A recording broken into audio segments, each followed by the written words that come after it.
saudar você também que nos ouve ali do outro lado. És bem-vindo.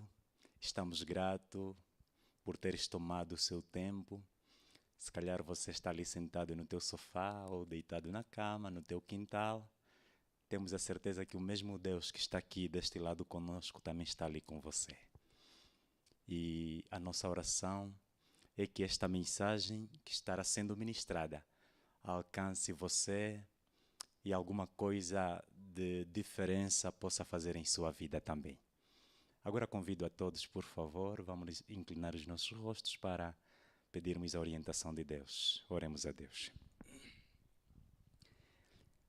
Amado e bom Pai que estás nos céus, a Ti a nossa eterna gratidão por quanto o Senhor tem sido bom e misericordioso para com o seu povo. Obrigado, Senhor, porque apesar dos vendavais da vida, o Senhor nos oferece pela Tua misericórdia mais um dia de vida. Estamos gratos, Senhor, porque verdadeiramente reconhecemos que o Senhor ainda está no controle da história deste mundo. E temos a certeza que se depender de Ti, a nossa história por este mundo vai terminar em glória, porque o Senhor é misericordioso para com os seus filhos. Portanto, Senhor, venha abençoar de formas que na ministração da Tua palavra seja simplesmente a Tua vontade transmitida com fidelidade. Nós oramos como Teus servos, em nome de Jesus. Amém.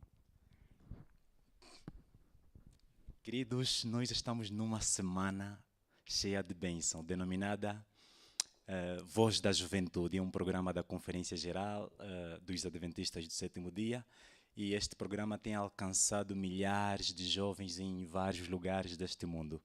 E ao longo desta semana, o tema que nos foi proposto para partilhar com você que está aqui presente e com você que está ali em casa nos acompanhando à distância é as 3 mensagens angélicas.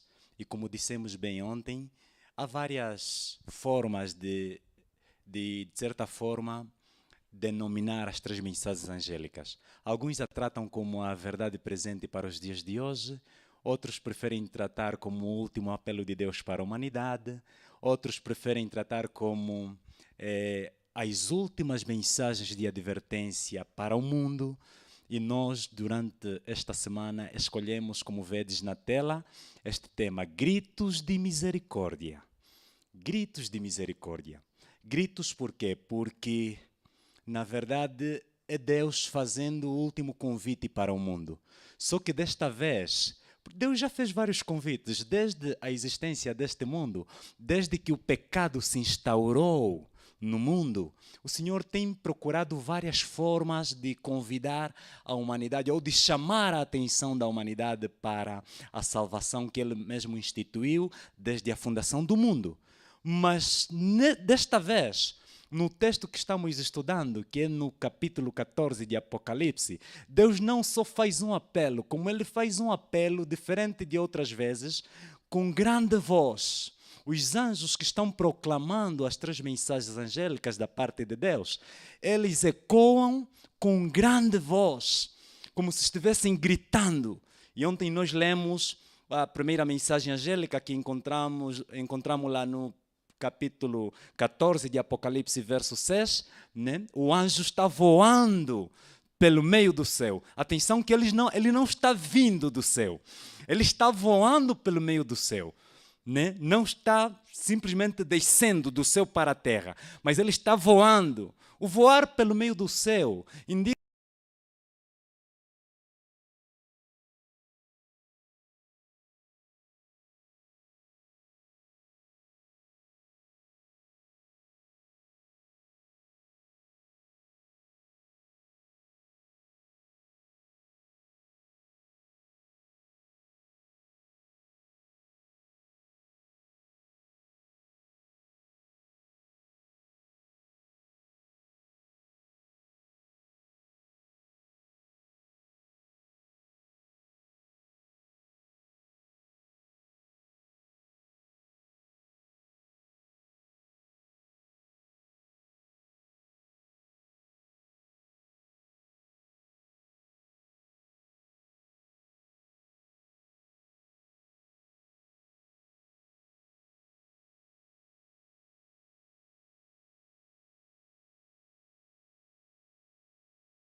a língua, o Evangelho eterno precisa chegar em todo lugar. Este é o desejo de Deus. E a palavra de Deus em Mateus 24, versos 14, diz que será pregado o Evangelho do reino em testemunha de toda a gente, e então virá o fim.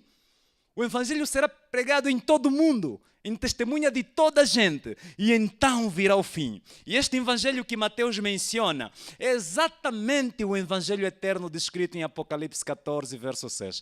Você que acaba de chegar, se calhar ali em casa, acabaste de acessar o seu celular, o seu computador, nós estamos falando da mensagem dos 3 anjos e hoje estamos dando continuidade. Se tivéssemos que denominar uma temática, um subtema para hoje, seria os 2 evangelhos, parte 2. Porque ontem falamos da primeira parte, na introdução, e hoje estamos falando dos 2 evangelhos, parte 2. Então, queridos, aqui toda a tribo, língua, nação, povo, indica que o evangelho é para todo mundo. E ali ontem fizemos questão de lembrar as grandes teorias. Infelizmente, eu chamo de teorias, teorias pervertidas do panafricanismo, né? Você vai ouvir muita gente falando de que o cristianismo é a religião dos brancos. Nós, os africanos, temos a nossa religião.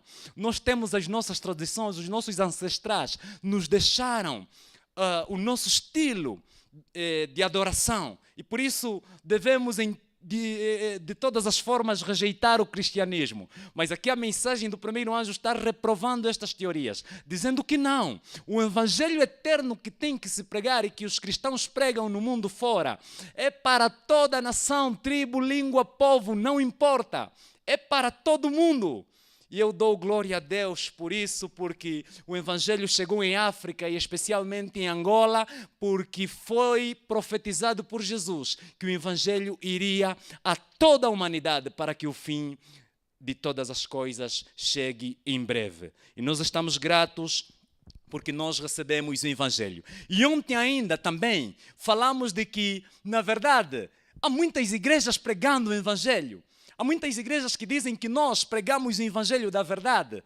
E eu ontem fiz questão de lembrar que Deus tem filhos fiéis em todos os lugares. Atenção, em toda religião. Não importa se budista, hinduísta, o islamismo, não importa o tipo de religião. Mas nós entendemos através da Bíblia que Deus tem filhos sinceros e fiéis em todo lugar.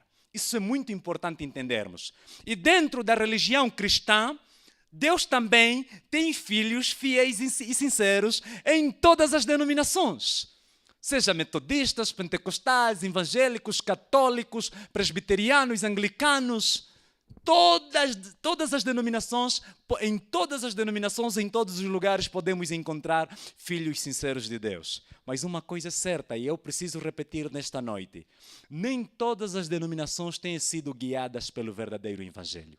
Esta é uma verdade. E ontem eu fiz questão de lembrar que a sinceridade dos fiéis não muda a verdade em mentira ou a mentira em verdade. A verdade continua sendo verdade e a mentira continua sendo mentira, independentemente da tua ou da minha sinceridade. E durante esta semana este será um dos grandes desafios. Entendermos qual é a diferença do verdadeiro e do falso evangelho. E é por isso que eu escolhi não parar pela mensagem de ontem, intitular a mensagem de hoje como sendo um evangelho, ou seja, 2 evangelhos sendo pregado ao mundo. E hoje veremos a grande diferença que existe entre os 2 evangelhos. Vamos fazer uma revisão no primeiro livro, Gálatas 1, verso 6. A palavra do Senhor diz o seguinte, estamos falando de 2 evangelhos, parte 2. Maravilho-me, disse Paulo, que tão depressa passeis daquele que vos chamou à graça de Cristo para outro evangelho. O que Paulo está propondo? Paulo está dizendo que já no tempo dele, enquanto ele preocupava-se em pregar o verdadeiro evangelho, havia uma corrente de pessoas intituladas cristãs, seguidores de Cristo, que estavam apresentando um outro evangelho. E Paulo faz menção neste texto de Gálatas. O verso 8 diz o seguinte: mas ainda que nós mesmos ou outro anjo do céu vos anuncie, mais uma vez ele faz menção, outro evangelho, além do que já vos temos anunciado, seja o quê? Os que me estão acompanhando? Anátema. Seja anátema. Fujam. Ainda, olha só, é interessante, ele diz que ainda que for anjos do céu. E em Coríntios, o mesmo Paulo vem dizendo que Satanás é tão astuto que ele é capaz de se transfigurar num anjo de luz para enganar a humanidade. E por isso que Paulo fez questão de mencionar que ainda que for um anjo do céu, vos ensinaram um evangelho, além do que eu vos tenho apresentado, seja este anátema. Rejeitem logo. E a grande questão é, e esta talvez seja a pergunta que não se quer calar nesta noite, como discernir, pastor, o verdadeiro do falso evangelho? E já estamos chegando lá. O verso seguinte diz, verso 11, mas faço-vos saber, irmãos, Paulo continua dizendo, que o evangelho que por mim foi anunciado não é segundo homens. Muito interessante, né? Ele estava dizendo que o outro evangelho é segundo o quê? Homens. Se ele disse, em parte, que o evangelho que eu anuncio não é segundo homens, ele está propondo que o outro evangelho é segundo homens. Olhem só o que diz o verso seguinte, o verso 12. Porque eu não recebi, ele diz no evangelho que ele prega, nem aprendi de homem algum, mas pela revelação de quem? De Jesus Cristo. Oh, glória a Deus. E o livro de Apocalipse 1, verso 1, vem dizendo que o Apocalipse é a revelação. Apocalipse 1, verso 1 diz que o Apocalipse é a revelação que Deus deu a Jesus e por meio do seu anjo notificou a João para dar a conhecer os seus servos a sua vontade. A revelação de Jesus Cristo é o livro de Apocalipse, é toda a Bíblia, é a revelação de Jesus Cristo. Mas é interessante porque a Bíblia, quando fala de evangelho eterno, né, se tu percorreres todo o Novo Testamento, a palavra evangelho eterno, você só vai encontrá-la no Apocalipse. Exatamente nas mensagens dos três anjos. Queridos, a palavra de Deus diz assim, Apocalipse 14, verso 6. E vi outro anjo voar pelo meio do céu. E diz assim, e tinha o evangelho eterno para o proclamar aos que habitam sobre a terra, e a toda nação, e a toda tribo, e toda língua. Está ali, Apocalipse 14, verso 6. Ali é mencionado o evangelho eterno, este evangelho que Paulo pregava, este evangelho que Jesus disse que quando for anunciado ao mundo, o fim de todas as coisas será certo. Então aqui, em gesto de conclusão, nesta primeira parte, podemos aqui dizer que existem quantos evangelhos?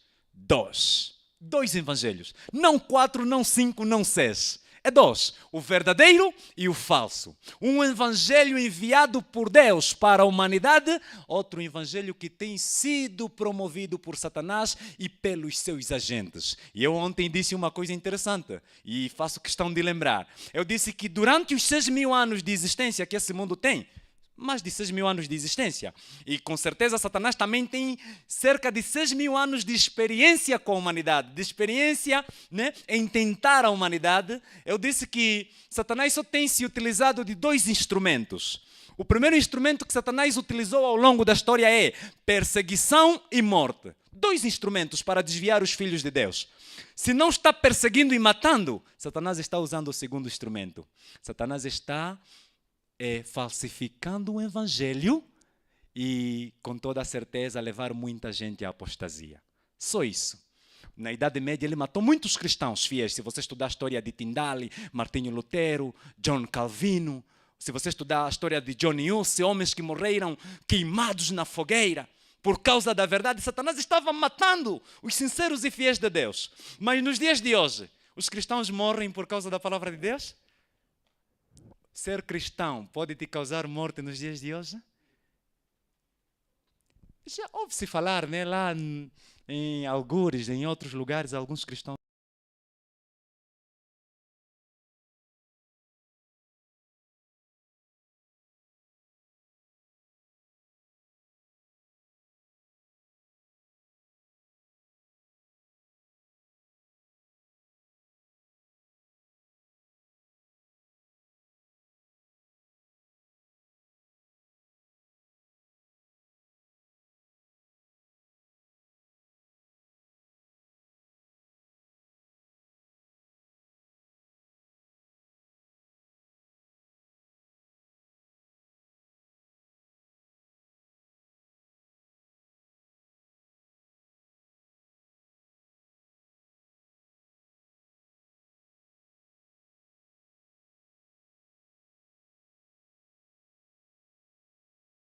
evangelho. Qual é a diferença dos dois evangelhos? Vamos lá na primeira diferença.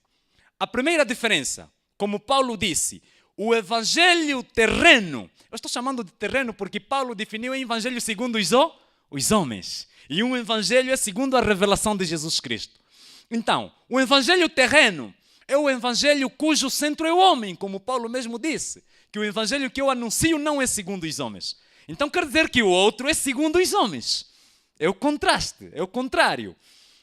Então, o evangelho terreno é um evangelho cujo centro é o homem, ao passo que o evangelho eterno, diferente do terreno, tem como centro a pessoa maravilhosa de Jesus. Amém? Oh, glória a Deus.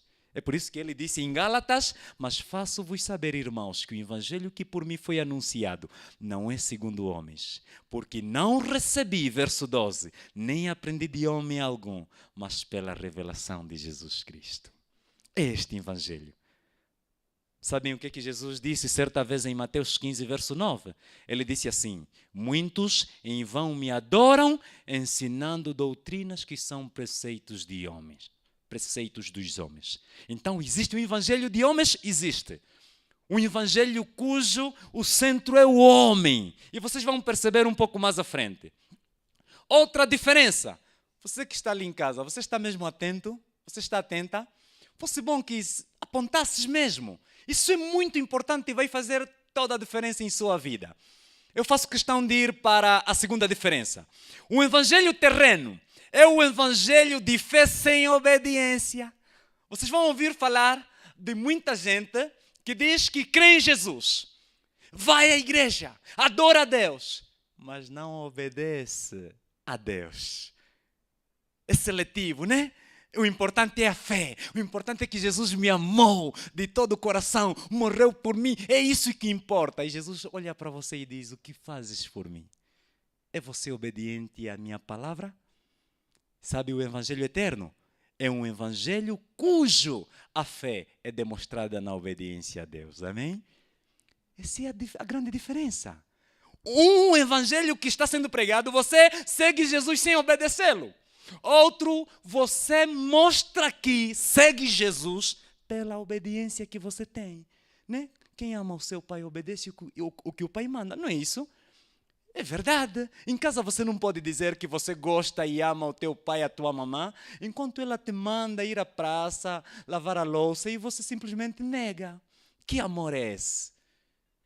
E é por isso que Jesus chegou a dizer em João 14, verso 15, se me amas, guardarás aquilo que eu mando, o meu mandar. Olha só o que Tiago disse. Por exemplo, em Tiago 2,17, a palavra diz assim: assim também, é muito interessante, a fé se não tiver as obras é mesmo que é morta em si mesma. Verso 18, mas dirá alguém, tu tens a fé e eu tenho as obras. Mostra-me a tua fé sem as tuas obras. Eu, porém, te mostrarei a minha fé pelas minhas obras.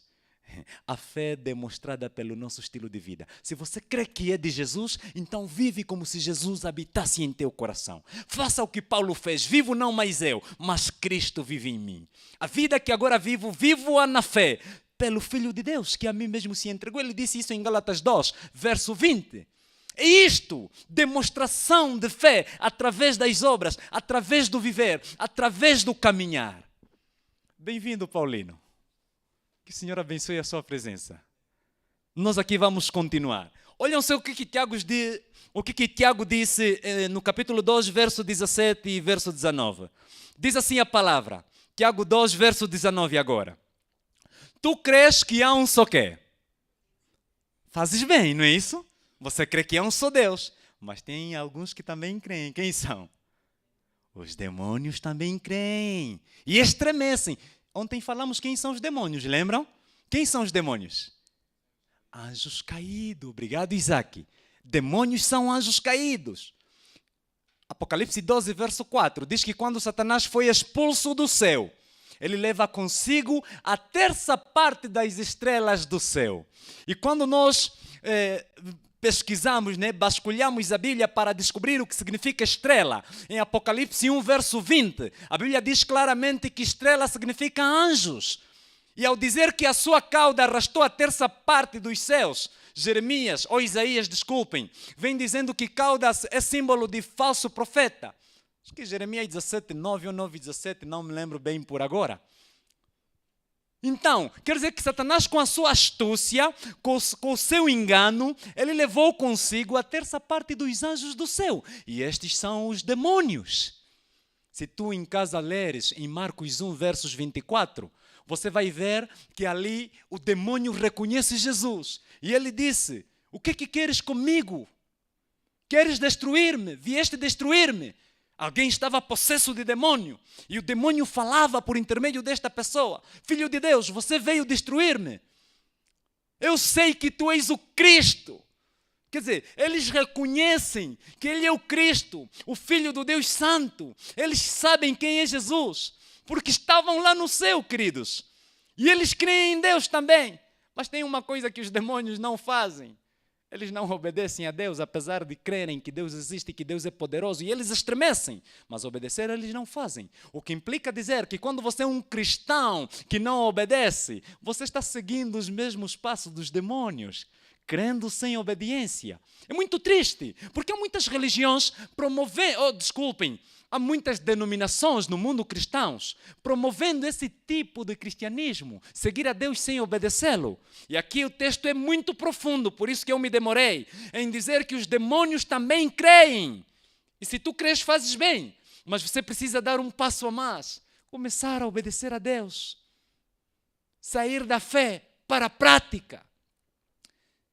Sair do louvor e adoração para o estilo de vida. Fazer da adoração um estilo de vida. Obedecer a Deus, ainda que isso te custe a morte. Estes adoradores que Deus procura nos dias de hoje.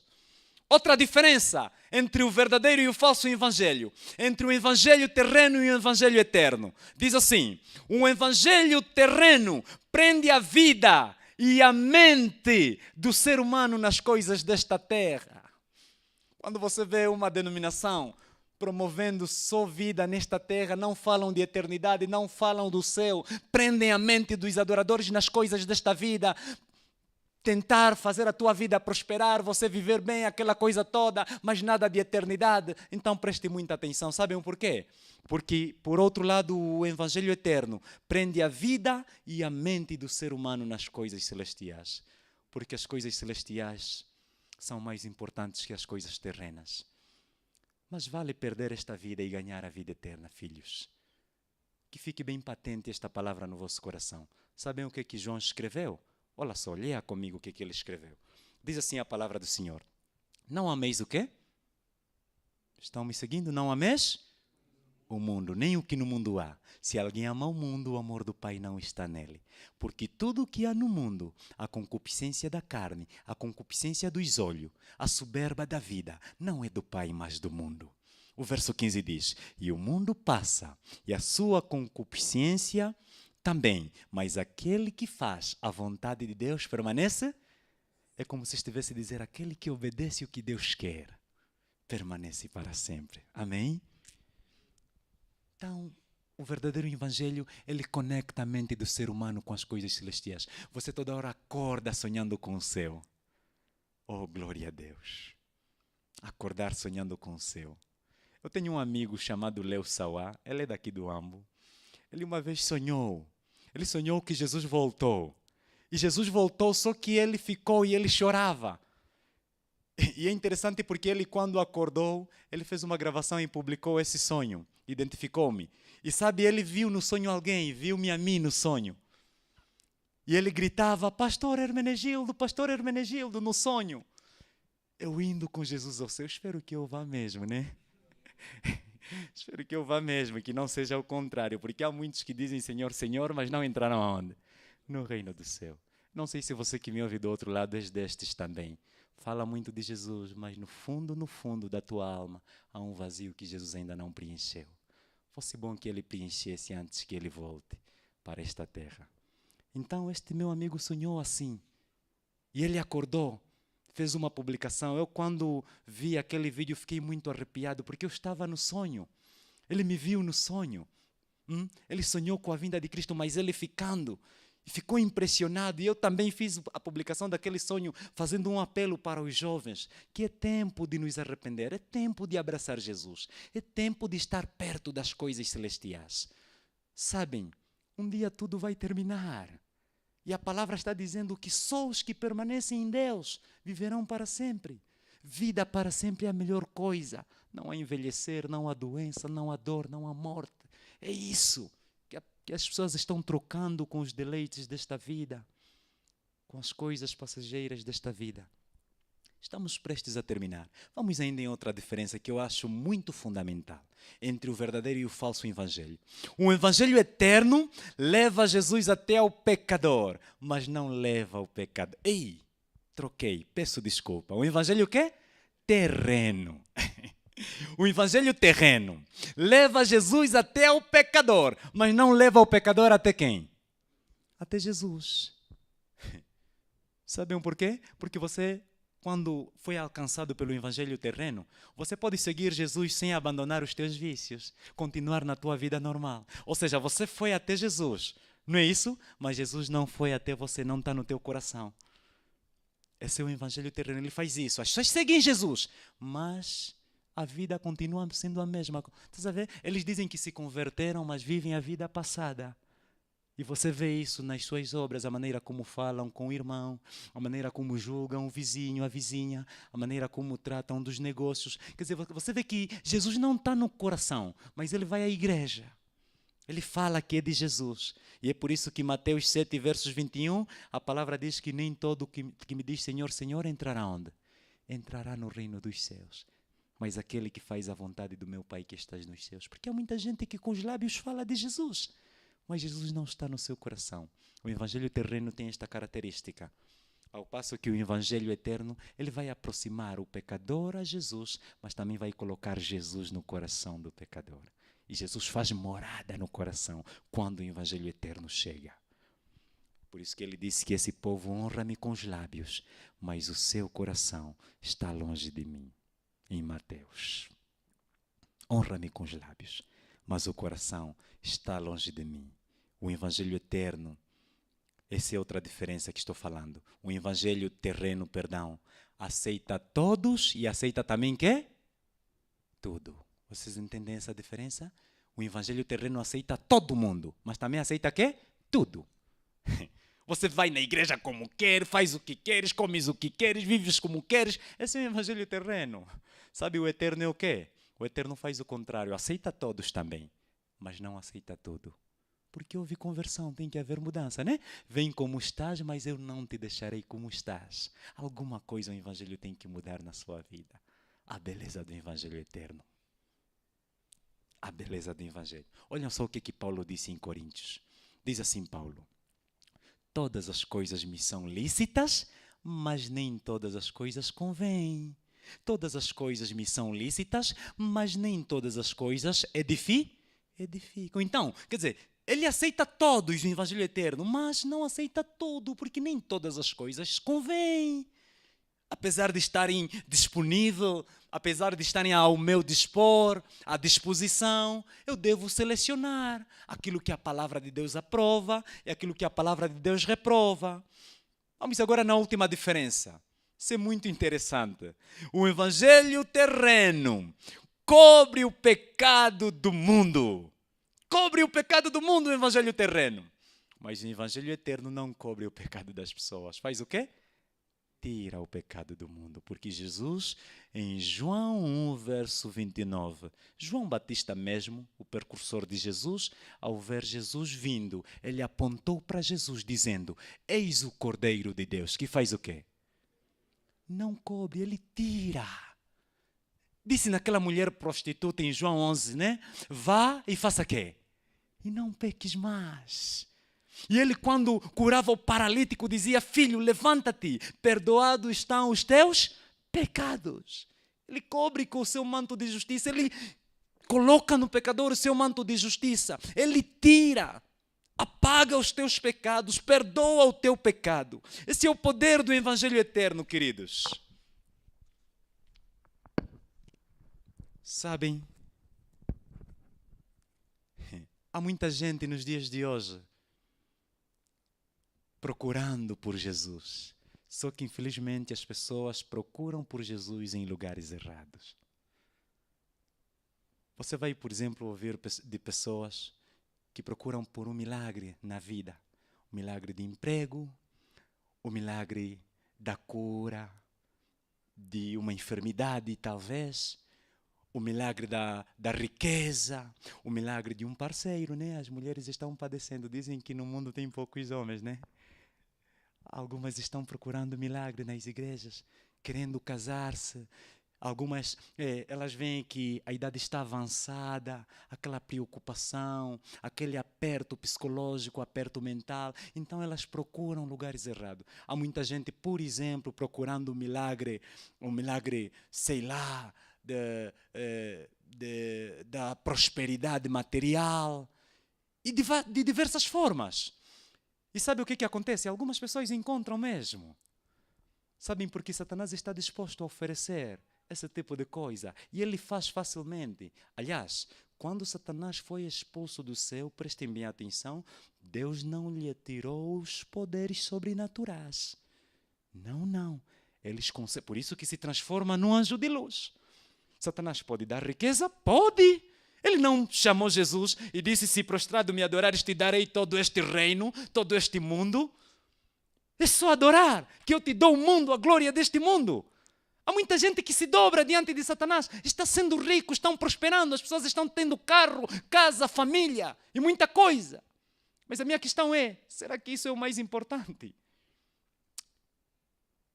Sabe, antes viver e morrer pobre ao lado de Deus, do que rico ao lado de Satanás. A vida toda, oprimido. Há muita gente que não tem paz. Eu não sei se você de repente entrou ali, nessa live, e você está me ouvindo. Eu não sei se você está nessa condição. Se aparentemente está bem, casou, tens filho, tens dinheiro, tudo bem, emprego. Mas a grande questão é, há paz no seu coração? Há tranquilidade no seu coração? Há vontade de viver? Você acorda com aquela vontade de viver, abraçar o esposo e você sabe que não tem dívida moral? Ou você está atormentado com alguma coisa que você tem feito para prosperar na vida? Ou você tem procurado casas escuras para crescer na vida? Talvez estou falando assim, para alguém nesta condição, para alguém assim. Sabem, queridos, esta noite eu quero dizer para você, se tiveres que procurar um milagre em sua vida, procura pelo milagre da transformação da tua vida. Procura pela transformação da vida. Procura por isto. É o mais importante. É o mais essencial. Porque vida transformada é uma vida abençoada na sua totalidade. Não tem como. Você pode talvez não alcançar as coisas desta terra aparentemente, por causa das aflições que a vida nos apresenta. Por isso que Jesus disse, no mundo tereis aflições, mas tendes bom ânimo. Eu venci o mundo. Um dia a paz virá. Um dia as coisas desta vida vão terminar. E você vai viver na eternidade porque você escolheu Jesus no teu coração. Você escolheu Jesus na tua vida. Oh, filha, filho que me está ouvindo. É tempo de aceitar a Jesus. É tempo de seguir e aceitar um evangelho eterno. Aquele evangelho que quando chega na vida do pecador faz toda a diferença. O pecador não é o mesmo. Se fumava, para de fumar. Se não guardava os mandamentos de Deus, começa a guardar, começa a obedecer e não é seletivo. Quanto à palavra de Deus, você precisa aceitar Jesus em sua vida. Eu não sei se estou falando para alguém que nesta noite, ao ouvir esta mensagem, quer dizer assim, pastor, fosse bom que orasses para mim também. Eu preciso deste evangelho no meu coração. Tudo bem, eu sou cristão, mas o meu cristianismo parece que não condiz com o que acabei de ouvir. Parece que eu ainda não estou no reino de Cristo. Parece que não há um comprometimento da minha parte para com a pessoa de Jesus. Então, se o pastor vai orar por algumas pessoas, ore também por mim. Não sei se é teu desejo ali em casa. Você está ali me ouvindo, tranquila, tranquilo. Eu quero orar por você. Você está disposto a tomar uma decisão? E vocês aqui no auditório, filhos, alguns de vocês aqui, talvez precisam tomar uma decisão semelhante. alguém que quer levantar os braços e dizer: pastor, nesta noite ore por mim também, para que eu seja um cristão segundo o coração de Deus, porque eu preciso aceitar este evangelho eterno na minha vida. Você tem esse desejo e eu terei que orar por ti. Pode levantar a mão. Alguém entre vocês tem esse desejo? Oh, obrigado, filhos. Eu estarei orando por vocês. Mas antes que eu faça esta oração, eu vou convidar o Miguel para cantar. E depois dele cantar, o vosso amigo, servo, pastor vai fazer uma oração para que a graça de Deus permaneça entre vós. Miguel, por favor. Fosse bom que o meu amigo ali em casa prestasse muita atenção na música que o Miguel vai cantar.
dê-nos a oportunidade de continuar na tua presença e não sair mais até a tua vinda ou até a nossa morte. Esteja conosco e dê-nos o privilégio de voltar amanhã para continuarmos a ouvir de ti, Senhor, as bênçãos do céu.